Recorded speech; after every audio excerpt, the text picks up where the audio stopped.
शं वरुणः शन्नो भवत्पर्यमा शन्न इन्द्रो बृहस्पतिः शन्नो विष्णुरुक्रमः ॐ शान्ति शान्ति शान्तिः।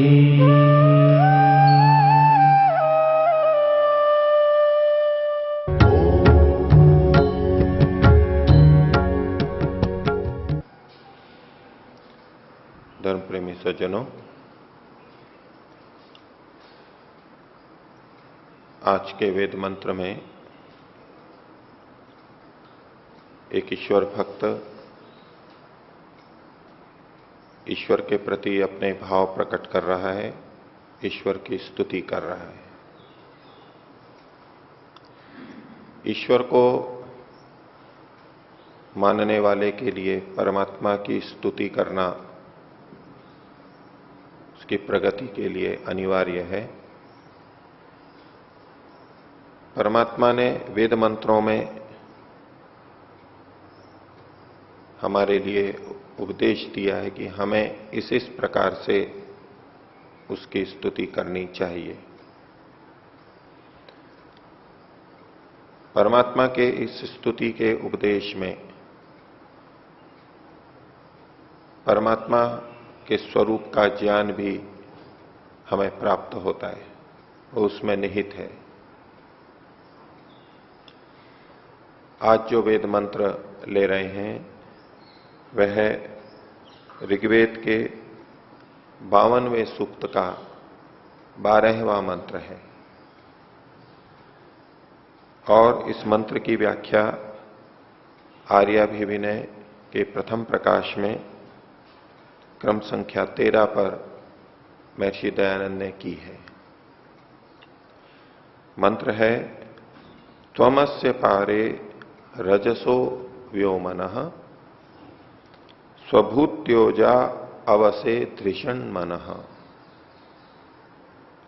चक्रिषे भूमिम प्रतिमान मोजसोपः स्वः परिभूरेष्या दिवम। मंत्र में परमात्मा के स्वरूप को बताया गया। एक भक्त परमात्मा को कह रहा है, परमात्मा को इस रूप में स्वीकार करते हुए, त्वमस्य पारे रजसो व्योमनः, हे प्रभो त्वम आप, अस्य इस रजसः पारे, इस रज के भी परे हो। रज कहते हैं धूली कण को, छोटे छोटे जो कण होते हैं, लेकिन यहां उसका मतलब है इस अंतरिक्ष में जो हमें धूली सी बिखरी हुई दिखाई देती है। रात्रि में जो विभिन्न तारे आकाश में बिखरे हुए दिखाई देते हैं वो धूली के छोटे छोटे कण के समान दिखाई देते हैं। तो यहां रजसह का मतलब वो छोटे छोटे कण जो हमें छोटे छोटे दिखाई देते हैं, लेकिन अपने आप में लोक हैं, बड़े बड़े लोक हैं।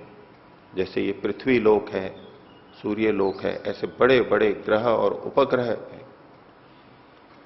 चूंकि ये संसार ब्रह्मांड बहुत बड़ा है, बहुत बड़ा है, और हम बहुत दूर से उसे देख रहे हैं, इसलिए वो हमें धूल के कण के समान छोटे छोटे दिखाई देते हैं। जैसे कि धूल बिखेर दी गई हो, मिट्टी बिखेर दी गई हो। तो यहां रजसः मतलब ये लोक, लोकांतर। तो तुम अस्य रजसः पारे,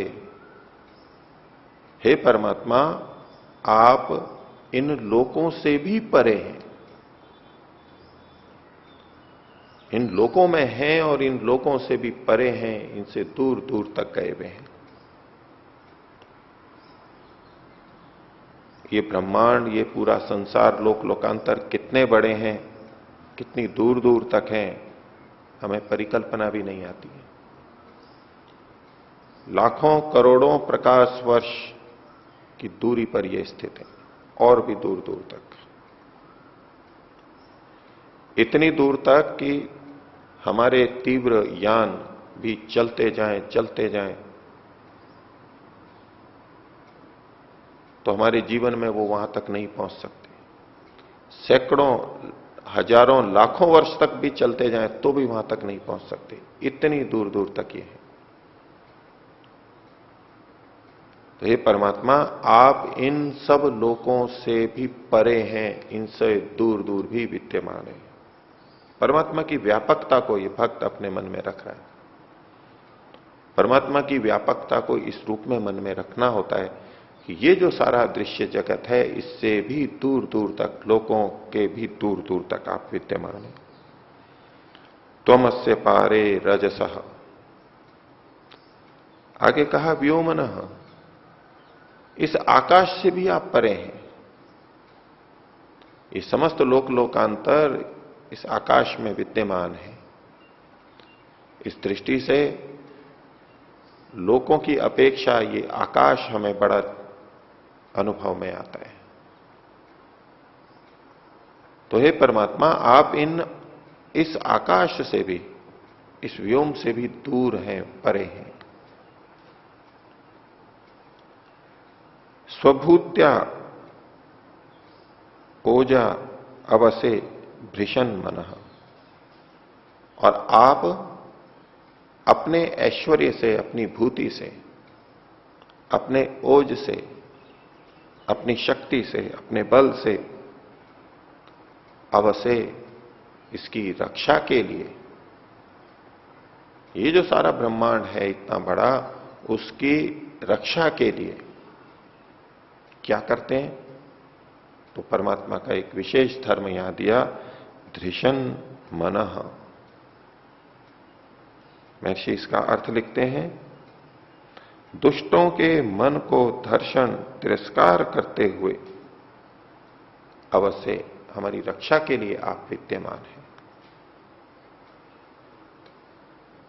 परमात्मा इस संसार को बना करके धारण कर रहा है, इस रूप में तो वो रक्षा कर ही रहा है। लेकिन दुष्ट मनुष्यों के मन को तिरस्कृत करता हुआ, उनका धर्षण करता हुआ, उनको दुर्बल करता हुआ परमात्मा इन सब लोक लोकांतरों में विद्यमान है, इनसे परे भी विद्यमान है। परमात्मा का एक विशेष गुण यहां पर वर्णित किया गया कि वो दुष्ट मनुष्यों के मन को धर्षण करता है, उसका तिरस्कार करता है, उसको प्रोत्साहन नहीं देता, उसको हतोत्साहित करता है।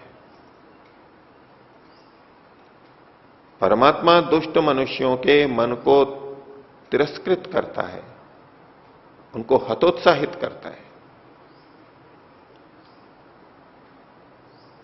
संसार में दुष्ट मनुष्य भी हैं, दुष्ट आत्माएं हैं। अपने अपने स्वभाव को पकड़ के, संस्कारों को पकड़ के, अपना जैसा जिसको मिला, जैसी समझ बनी, उसके अनुसार चलते हैं, उसमें गलत रास्ता भी पकड़ लेते हैं। और जो दुष्ट व्यक्ति हैं वो सज्जनों को कष्ट देते हैं, उनको बाधाएं पहुंचाते हैं, अन्यों को बाधाएं पहुंचाते हैं। जो अन्यों की उन्नति में बाधक बनते हैं वही दुष्ट हैं। जो अपने स्वार्थ के लिए दूसरों को हानि पहुंचाते हैं वही दुष्ट हैं। तो एक तरफ हमें यूं दिखाई देने लगता है कि दुष्ट मनुष्य तो बढ़ते ही जा रहे हैं, जैसे इनकी शक्ति तो बहुत अधिक है, इनको हम रोक नहीं पा रहे हैं और ये स्वच्छंदता से करते चले जा रहे हैं, हानि करते जा रहे हैं। तो ये कर रहे हैं तो परमात्मा का समर्थन इनको होगा, क्योंकि परमात्मा को मानने वाले भी ये समझने लगते हैं कि संसार में जो कुछ भी हो रहा है वो परमात्मा की अनुमति से, परमात्मा की इच्छा से, परमात्मा के निर्देश के अनुसार हो रहा है। और ऐसा मानते हुए फिर वो ये भी मानेंगे ही कि जो दुष्ट लोग दुष्टता कर रहे हैं ये भी परमात्मा ही करवा रहा है, ऐसा मानने लग जाते हैं। तो वेद के माध्यम से हमें ये संदेश मिल रहा है कि परमात्मा दुष्ट मनुष्यों को कभी उत्साहित नहीं करता, उनको हतोत्साहित ही करता है। वो दुष्टता कम हो या अधिक हो, हमारे अंदर हो या दूसरों के अंदर हो, कहीं भी दुष्ट भाव होगा तो परमात्मा उसको हतोत्साहित करेगा। जब भी कोई व्यक्ति गलत कार्य करता है तो अंदर से उसको भय, शंका, लज्जा उत्पन्न होते हैं। वो अपनी सुरक्षा के लिए चिंतित होता है, गलत कार्य करके वो अपने बचने के लिए प्रयत्नशील होता है। उसे भय रहता है कोई देख ना ले, कोई पकड़ ना ले, मेरे इस गलत कर्म का ज्ञान दूसरों को ना हो जाए। ये अंदर से भय, शंका, लज्जा उसको होती ही है। और गलत कार्य को करके अंदर की बेचैनी हर दुष्ट के अंदर रहती है। जैसे कोई सज्जन व्यक्ति अच्छा कार्य करके अंदर निर्भय रहता है, निशंक रहता है, संतुष्ट रहता है, ऐसी निर्भयता दुष्ट व्यक्ति के मन में नहीं हो सकती। दुष्ट व्यक्तियों को परमात्मा हतोत्साहित करता ही है। तो वो परमात्मा जो इन समस्त लोकों से परे है, वहां भी विद्यमान है, आकाश से भी बड़ा है, और अपनी शक्ति से, अपने सामर्थ्य से दुष्टों के मन को तिरस्कृत करता हुआ, हतोत्साहित करता हुआ विद्यमान है। और ये किसके लिए? अवश्य रक्षा के लिए। किसकी रक्षा के लिए? हमारी रक्षा के लिए। दुष्टों से भिन्न जो हैं, सज्जन हैं, उनकी रक्षा के लिए ये परमात्मा का कार्य सतत चल रहा है। परमात्मा दुष्ट व्यक्तियों का समर्थन कभी नहीं करता। हम दुष्ट व्यक्तियों के कर्मों को इस रूप में कभी ना स्वीकारें कि परमात्मा की यही इच्छा थी, इन दुष्ट व्यक्तियों से जो हमें कष्ट मिल रहा है हमारी यही नियति थी, परमात्मा ने ऐसा ही हमारे लिए चाहा है। परमात्मा तो उनको हतोत्साहित कर रहा है, लेकिन चूंकि कर्म करने में स्वतंत्रता भी है, इसलिए वो अपनी अज्ञानता से गलत कर्म भी करते हैं, अपने स्वार्थ के कारण गलत कर्म भी करते हैं। आगे और कहा, चक्रिशे भूमिम प्रतिमानम ओजसोपह। इस भूमि को आपने बनाया है और बिल्कुल ठीक परिमाण में बनाया है, प्रतिमान में बनाया है, मानपूर्वक बनाया है, जैसी बननी चाहिए वैसा बनाया है।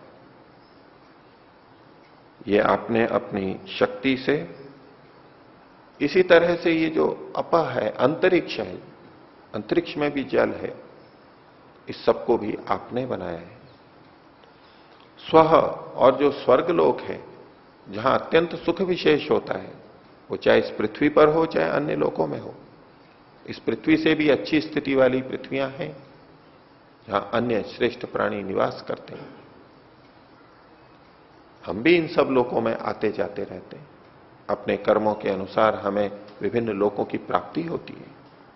उन सब में परिभू, सब जगह विद्यमान रहते हुए आप दिवम और इन द्युलोकों को, जो प्रकाशमान सूर्य आदि लोक हैं, उन सब में ही आप प्राप्त हो रहे हो, हमें उपलब्ध हो। यदि मनुष्य के मन में ये आए कि मैं अच्छे कर्म कर रहा हूं,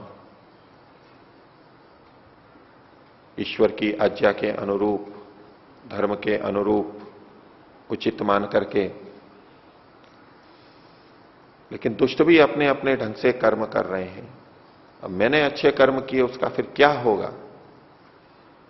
ये जो दुष्ट कर्म कर रहे हैं इनका क्या होगा? ये शरीर जब छूट जाएगा उसके बाद मैं कहीं और जन्म लूंगा तब क्या होगा? वहां ईश्वर की रक्षा होगी या नहीं होगी? ईश्वर वहां भी संरक्षण प्रदान करता है या नहीं करता है? तो एक भक्त के मन में यह भावना होनी चाहिए, परमात्मा तो सर्वत्र व्यापक है। मैं किसी भी लोक में जन्म लूं, उन लोकों में जहां की हमारे ज्ञान भी नहीं पहुंच सकते, वहां मैं जन्म ले लूं, वहां भी परमात्मा है। और परमात्मा का वही न्याय जो यहां लागू है वहां पर भी लागू है। परमात्मा की जो व्यवस्था यहां है वो व्यवस्था वहां पर भी होगी। मृत्यु के बाद कहीं भी जाऊं मैं, मेरे साथ मेरे कर्म, पुण्य कर्म विद्यमान रहेंगे, और जो मैंने बुरे कर्म किए हैं वो भी मेरे साथ में हैं, और उसके अनुसार ही मुझे फल मिलता रहेगा। जैसे संस्कार मैंने अपने मन पर डाले हैं, जैसा ज्ञान मैंने अपना बनाया, वो भी मेरे साथ में जाएगा अगले जन्मों में। परमात्मा की रक्षा सब जगह विद्यमान है। परमात्मा चूंकि न्यायकारी है और सर्वत्र विद्यमान है, इसलिए उसका न्याय भी सब जगह सदा पूरी तरह से विद्यमान है। और वो दुष्टों को हतोत्साहित करता है। मैं भी दुष्टता करूंगा तो मेरे को भी हतोत्साहित करेगा। मैं परमात्मा को कितना भी पुकारूं, लेकिन अगर मैं दुष्टता करता हूं तो परमात्मा की निकटता मुझे प्राप्त नहीं होगी, परमात्मा का प्रोत्साहन मुझे प्राप्त नहीं होगा।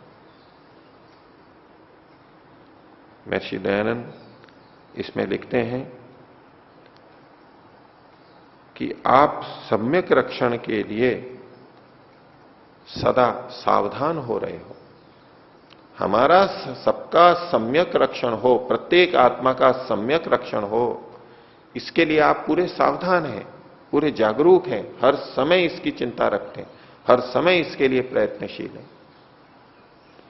और इससे हम भक्तों को क्या अनुभूति हो रही है?